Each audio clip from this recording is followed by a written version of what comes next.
back, dear viewers, and you're still watching the Nile cruise. And as the corridors of the 57 Cairo International Book Fair filled with the laughter and the curiosity of thousands of students, we are reminded of the future of our nation starts with a single page. While the fair offers the books, and it's our educational institutions that provide the key of unlocking them. To discuss the educational strategies behind the student literacy, we are honored to welcome Mr. Mohammed Al-Rifai, the International Director for Schools and the Educational Consultant. Hello, Mr. Hey, Mohammed. thank you for Hello, having me Dr. today. Mohammed, thank you very much for joining us today in Nile TV International. I would like to start first by asking you about this year's fair, which focuses on Egyptian identity. How does the habit of reading early in life help a child build a strong sense of self and globalized world? Actually, it enhances the self-awareness. Yeah. And at international schools, it's very important not to lose our own local identity by encouraging teachers to teach and the students to learn and focus on both international culture and our Egyptian culture, which reflects our own local identity. Mhm. Well, Doctor, from your perspective, why isn't a trip to the book fair is a mandatory, organized part of the Egyptian school calendar? What are the really problems can face the schools? Actually, it's more related to security and child safety. The international fairs are usually not set for school trips. It's not easy to keep the students under control, especially they wouldn't be under our full authority during the trip. Crowds as well do make such a huge difference, as we are bound to strict child safety and safeguarding policies. Yes. Dr. Mohammed, in your experience leading an international school, how do you move beyond the curriculum to make reading as everyday culture rather than just a requirement for exams? Yes, of course. When we teach literature, Yeah. it's not just about events. It's not just about character analysis. It's about pushing the students forward into critical thinking. And whatever they read must be related to their real daily life. So this is how we integrate our literature programs and our reading programs to touch their daily life. Yeah. Mr. Mohammed, and how can schools ensure that the trip to the Cairo International Book Fair is a productive learning journey and not just a day out? This has to be organized with the close collaboration of the fair organizers Yeah. to make it suitable to accommodate children and school trips. Until now, this is not available, unfortunately. So we just cannot come over with our buses, bring in our kids here, Yeah. and we cannot ensure their safety. Yeah. Dr. Mohammed, we want to talk more about the school library. The modern school library is no longer a quiet room of old books. What should the smart library of 2026 look like to attract the Gen Alpha students? Actually, I do object to this. We have full libraries at most of the international schools where we have different branches of history, science, literature, and all these old, I call them not relics, I do call them treasures of knowledge. Yeah. Mr. Mohammed, also our slogan this year for the Cairo International Book Fair, who stops reading for an hour falls centuries behind, is very quite urgent. How do you instill this sense of intellectual urgency? It's not by enforcement.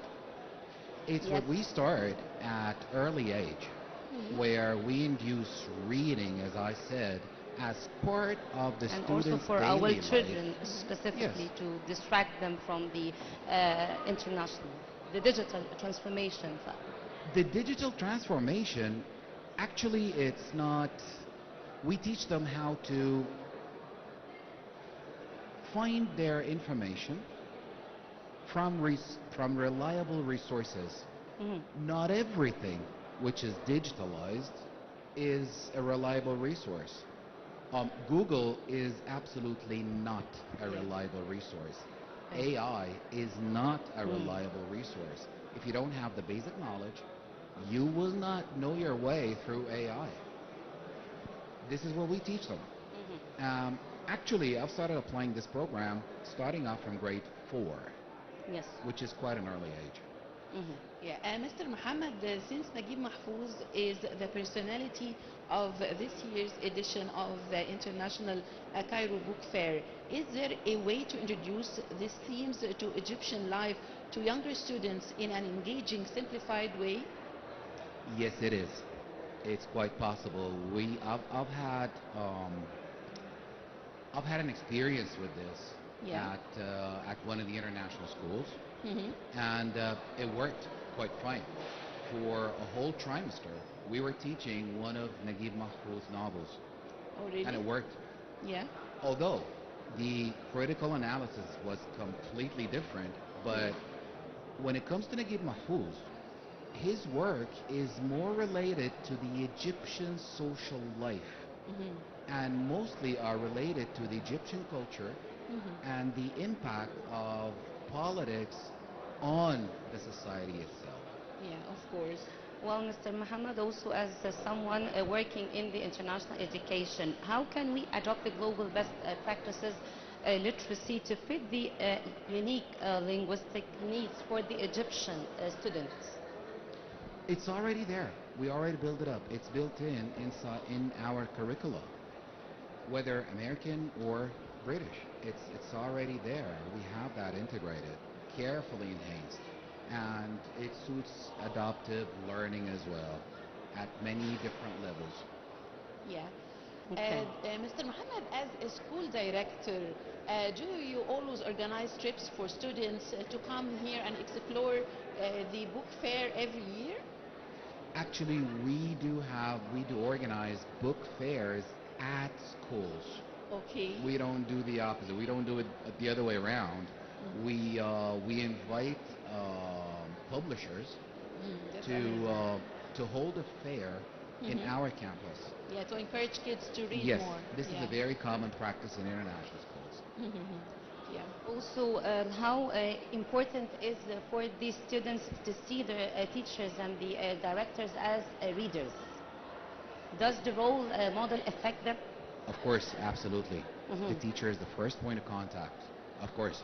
And Yes, how do you Mr. see Muhammad, them? for the parents currently walking the fair with their children, I'm talking about the parents and accompanying their children here in the book fair. What is the one consultant's secret to choosing a book that will actually spark a lifelong hobby? A book of the child's favorite genre that would touch the child's life. This is what makes an impact and makes it a lifelong experience. Yeah. So every category or every part of the life for children. Tell us more about, for young kids, what are the recommended books to read for teenagers? Tell us more about this. Actually, I cannot make a recommendation. You see, we are all different. All the children are different in personalities. They're different in interests. We just leave them choose whatever they want to read. But through our curricula, we introduce the basic genres with carefully designed teaching practices that would give them the basic educational knowledge which they need. Yeah. Mr. Muhammad, also, how should the international schools balance the use of the e-books and the tablets to the traditional physical reading? How can you balance between these two? Well, actually, the startup should not be digital. The startup should be with the raw paper books. From there, At a later age, at an older age, we then introduce them to e-readers and electronic reading, but not at the beginning. Okay. This is what's always recommended. This is bad. Yes. Well, Mr. Muhammad, reading isn't just about finishing a book. It's about understanding it. How do schools train children to read between the lines and develop the critical thinking skills that Naguib Mahfouz championed? We designed this and we push them forward to link between the culture and the thoughts of the author himself. Okay. We have an initiative also this year for the affordable libraries. How can the school partners can engage with this initiative? Okay, Doctor, we have an initiative this year for the affordable libraries. How do the school partners can engage in such an initiative? Well, first of all, this has to be announced and make this announcement to voice out to the school's administrations and managements. Of course, as a school director, I would be the first to positively respond to this. Yeah. Mr. Muhammad, tell us more about your participation this year in the book fair and the turnout of the people. How do you, the people outside, tell us more about the atmosphere of this year's edition? Actually, I see it very positive. When I was coming on the way, I did not expect such massive... A big number, yeah. Exactly. Yeah. It turned out that the place was crowded, actually overcrowded with people. And I've been through this traffic jam. And yes, it's working out. It's working out perfectly. I was amazed with it. It means that the Egyptian people are readers. Yes, yes. Very well Especially readers. the countries also, there is also 80 countries are participating here in the Cairo International Book Fair, yes? Yes, I've Romania noticed is the foreigners. the guest yes. of honor, yes? I did notice the foreigners exhibiting their authors, their local books, and this is actually very positive for us as Egyptians, not to be closed on our own local culture, but also to be open on other countries' cultures. Yeah. Mr. Mohammed Rifa'i, the director of an international school, thank you very much for joining us today in Nile Cruise. I thank you very much for having me today. Thank you. Thank you so much. Thanks a lot. Thank you. Well, ladies and gentlemen, a short break and we'll be back.